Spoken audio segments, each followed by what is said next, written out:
27వ తారీఖున English book release కాబోతుంది. ఏర్పాట్లు ఎలా ఉన్నాయి సార్? ఎక్సలెంట్గా ఉన్నది, జరుగుతూ ఉన్నది. దేవుడు అద్భుత కార్యాలు జరిగిస్తున్నాడు. ఆ దినము ప్రతి ఒక్కరు కూడా లైవ్ చూడండి, లైవ్ టెలికాస్ట్ అవుతుంది ప్రోగ్రామ్. ఎవ్వరు ఎదురు చూడని అనేక అద్భుతాలు ఆ దినం స్టేజ్ మీద జరగబోతుంది. అవన్నీ ఇప్పుడు చెబితే మీకు సస్పెన్స్ ఉండదు, అప్పటికి అంత ఆనందం ఉండదు. అన్ని ఆనందకరమైన అద్భుతమైన సంఘటనలు ఆ రోజు స్టేజ్ మీద అందరూ కూడా చూస్తారు స్క్రీన్ లో. కనుక ప్రతి ఒక్కరు కూడా ఓఫ్యూర్ live TV and Yatharthavadi TV అంతా మనం సైమల్టేనియస్ గా వాటిని టెలికాస్ట్ చేస్తాము. మన సిస్టర్ కన్సర్న్స్ అన్నీ కూడా వస్తాయి. ఇంకా లోకల్ మీడియా వాళ్ళు కూడా వస్తారు. చాలా మంది ప్రభుత్వ అధికారులు వస్తారు. చాలా వేరే వేరే సంస్థల బిషప్స్ వస్తారు. భూటాన్ నుండి, నేపాల్ నుండి, శ్రీలంక నుండి, బంగ్లాదేశ్ నుండి, ఇతర దేశాల నుండి కూడా చాలా మంది పెద్దలు వస్తారు. ఓవర్సీస్ నుండి గ్రీటింగ్స్ చెప్తారు. So it is going to be a global event. మనం కన్వీనియర్గా అనేటువంటి ఎక్స్ట్రాడినరీ ఈవెంట్గా జరగబోతుంది. ఒక్క పుస్తకం రిలీజ్ చేద్దామని ప్రయత్నం మొదలు పెట్టాం. ఇప్పుడు 8 పుస్తకాలు రిలీజ్ అవుతున్నాయి. అద్భుతం. యాకోబు దేవుడు అనే పుస్తకం, ఒరియా, హిందీ, కన్నడ, తమిళ్, ఇంగ్లీష్, ఇన్ని భాషల్లో వస్తుంది. యుగాంతం ఇంగ్లీష్లో the end of the present age copyright అయిపోయింది. కాపీరైట్ సర్టిఫికేట్ నాకు వచ్చింది. తర్వాత హిందీ, అది కూడా కాపీరైట్ అవుతుంది. వర్తమాన్ యుగ్ కా అంత్ అనేది అది దాని టైటిల్ కూడా ప్రకటిస్తున్నాం ఇప్పుడు. ఎందుకంటే కాపీరైట్ కాబట్టి ఇప్పుడు ఎవరు ఏమి పెకలించలేడు కాబట్టి చెప్తున్నాం. సో అది హిందీ కూడా అయిపోయింది. ఇంకా ఎల్లుండి కల్లా మనకు ప్రింటెడ్ కాపీస్ వచ్చేస్తాయి. So I'm excited. I'm full of Joy and gratitude towards the lord. దేవుని పట్ల కృతజ్ఞతతో, ఆరాధనతో నిండి ఉన్నాను. దేవుడు అద్భుత కార్యాలు చేస్తున్నాడు. ఇంకా ఎన్నో గొప్ప కార్యాలు మనము ఆ రోజు చూడబోతున్నాం. కాబట్టి ప్రేక్షకులు, వీక్షకులందరికీ, అభిమానులందరికీ నా విజ్ఞప్తి ఏంటంటే తప్పకుండా ఆ రోజు ఉదయ సాయంకాలాల్లో మీటింగ్స్ ఉంటాయి. ఢిల్లీ హార్ట్ అనే ఆడిటోరియంలో.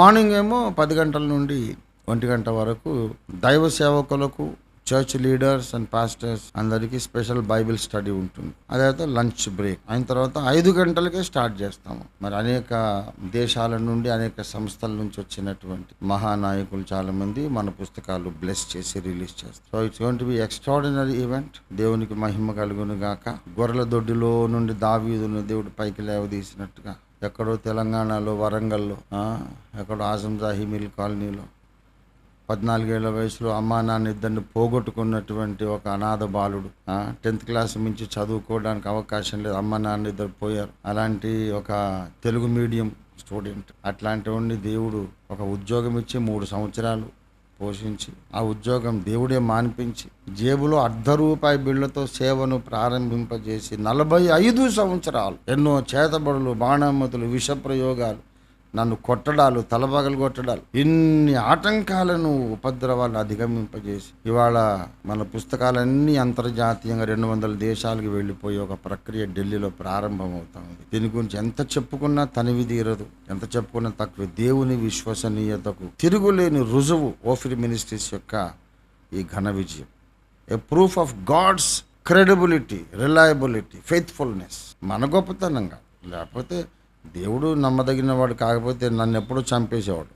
చాలాసార్లు సావుగోతులోనికి పోయి మళ్ళీ వచ్చాను నేను చాలాసార్లు. దేవుడు మళ్ళీ లేవనెత్తాడు. ఆయన మాట నెరవేరుతోంది. దేవుని వాగ్దానం నెరవేరుతుంది. నన్ను ప్రార్థనలు ఎత్తిపట్టిన వారు, ఆర్థికంగా సహకరించిన వారందరికీ హృదయపూర్వక ప్రణామాలు, నమస్కారాలు. మరి అలాగే మీకు కూడా, యథార్థవాది ఫ్యామిలీ అందరికీ కూడా నా వందనాలు.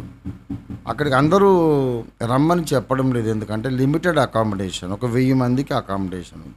ఆల్రెడీ ఇప్పుడు 1000 మందికి అకామిడేషన్ ఉంటే 2000 మంది తయారయ్యారు.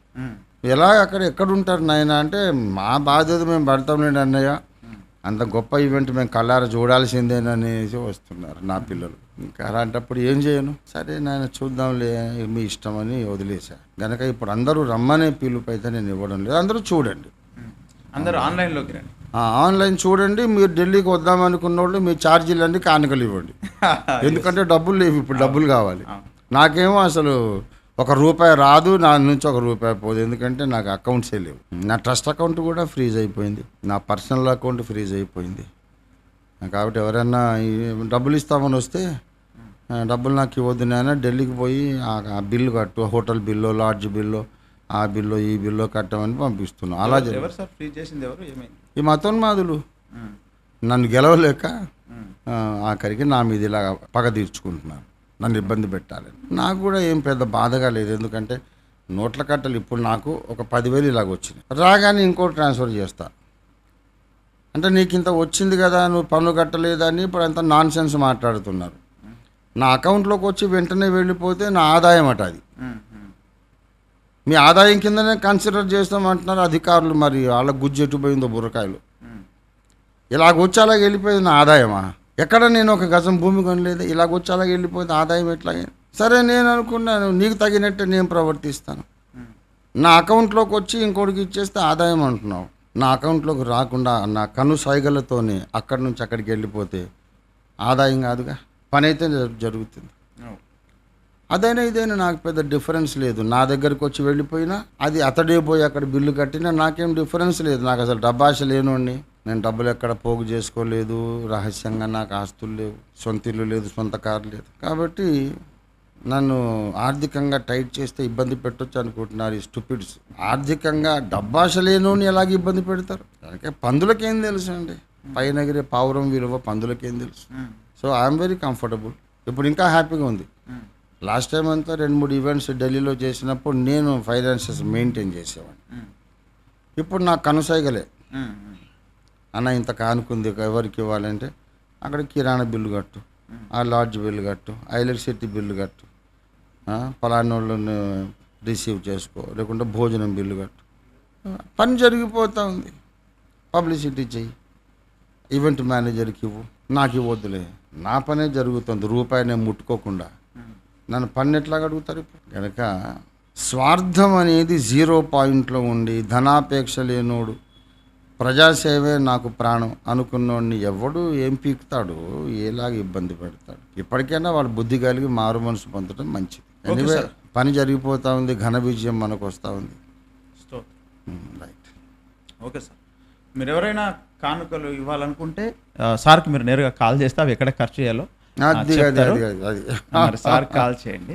ఓకే సార్, మరి ఘన విజయం జరగాలని ప్రపంచం అంతటికి ఈ యొక్క బుక్ రిలీజ్ ఈవెంట్ ద్వారా మరొకసారి సత్య సువార్త వెళ్ళాలని మనస్ఫూర్తిగా కోరుకుంటున్నాం సార్.